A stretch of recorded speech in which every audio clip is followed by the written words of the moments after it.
As any Top Chef fan knows, volunteering as front of house tribute during restaurant wars can lead to glory or disgrace. While Nene Wynn was sent packing for her mismanagement of the service staff, the chef who eventually won the episode worked front of house on the triumphant team.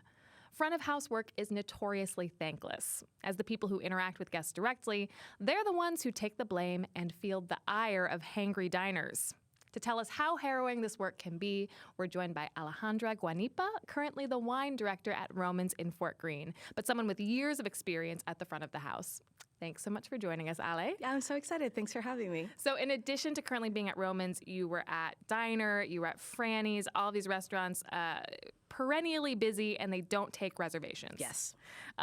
So tell us a little bit about some of the things that people may underestimate about front of house staff. What is the most difficult thing about your job? The assumption that you are there only for themselves or only for them, when you in fact are, spread thin through 40 different kinds of people who are all clamoring for your attention all at the same time. Right. So we just talked to Nene, and as we mentioned, she was sent home because she volunteered to be front of house, and it didn't go so great. Mm-hmm. So on Top Chef, you have all of these, high-powered chef testants, and one of them has to be front of house for Restaurant Wars. And I think a lot of people assume the position thinking that maybe it'll be easier.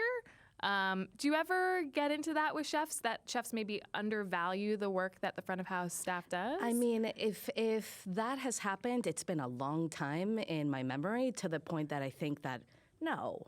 I think that the colleagues that I work with and have worked with have we both have this mutual respect of how hard each other's jobs are. There are many, there are times that you're staring at the pass and you're like, give me that salad right now. And he's like, well, I only have two hands. I can only move so fast. And I remember chefs who would be like, slow down the door. And you're like, well, so like we can push and pull, but for the most part, we have mutual respect for how hard each of our jobs are. Right. And from your perch at the front of the house, is humanity essentially good or bad?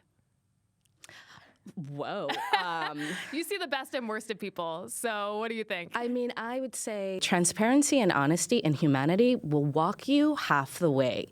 So when you are running late on a table or their food is taking a while, it's saying so and being human about it usually takes you halfway. You are at least acknowledging to them that their wait is real, or that their needs will be met.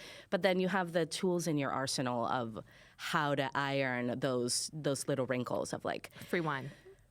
Oh my God, I pour so much free wine, it's not even funny. But also just like, hey, the kitchen had to maybe refire your pastas. That's a long fire. In the meantime, here's a salad to kind of hold you up. And, those are little tools that, yes, cost the house money, but at the same time, you are ironing lots of glitchy stuff. So you've seen people at their worst, as we yes, talked I have. about. Can you tell us a couple horror stories? I took notes. It was at Franny's, and it was, you probably remember this. Franny's was really, really busy. Doors open at 5:30, and there is a line out the door piling up already. Was this at Old Franny's or New Franny's? Old Franny's. Old Franny's, so small space, and the 45 seats. And the wait was like, an hour and a half, 2 hours. Mm-hmm. So, when we're about to everybody in positions and we're looking at the line and we're like, okay, here we go. Doors open. How does the host and AKA manager, because we do everything, how do you act as a bottleneck to kind of pause? Because if you take every person in there to fill all of your seats, you just slam the kitchen, and you're kind of setting yourself up for every seating from there on to follow the same cyclical So you pace. have to stagger the first seating, even though you have a line of people waiting to be sat. And even though you have empty tables to do that. Right. So you're looking at people who are like, give me 20 minutes, give me 15 minutes, and they're like, what about that table right there? Right. And you're just like, well, do you really want to be served in a timely manner? Because if I sit you there, yeah, your butt's on a chair, but there is no one to take care of you, because here we are being spread thin across 40 other different seats. So that was the first challenge. And then this man who's not even at the end of the line, but he's with small children. At this point, it's maybe like 5:45 when he finally makes it to the door to talk to the host. And the host says, it's going to be about an hour. And he's like, you just fucking opened. How is that an hour? You have to be kidding me. And he's slamming his hand on the host stand. How is that an hour? You're always having an hour away. This is ridiculous. This always takes so long. And I get involved in the like, well, maybe it should be better for you if you get a pizza to go, man. Because even if we get you seated in an hour, like our relationship from here on is just deteriorating. Yeah, you've just taken your ham fist and slammed it. And you're calling my host an idiot, right. And you're like, I think we're done here. And so you're just like, well, maybe it's better if you take a pizza to go. He's like, well, how long is that going to take? And I go and I check in with Chef, and he's like, pizza to go, 30 minutes. And it's like, it's 30 minutes. So no way you're looking good, no matter how you look at it. And he's just cursing and throwing F-bombs around. And I just kind of said, like, well, it might be time for a frozen pizza then. Get the fuck out of here. May I recommend DiGiorno's? Yeah, no. But, and you never show any sort of, like, hostility to the guest. Like, he's not really, it depends. I guess that depends on what. But there's a moment of just like, I really don't think that I can help you anymore. Right. Yeah. So talk to me about Diners with Children, because we are in Brooklyn. Yeah. Stroller Central. Franny's, I know, had an early seating that was just full up on kids. Yeah. Do you have any tips for parents who are taking small children to restaurants? I mean, I always appreciate when diners bring their own entertainment for their children, whether that is via crayons.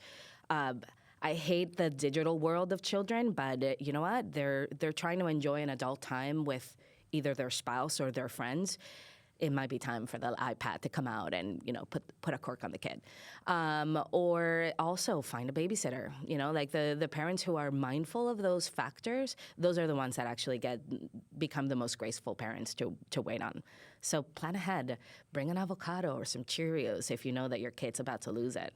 I think that's great advice for adults as well.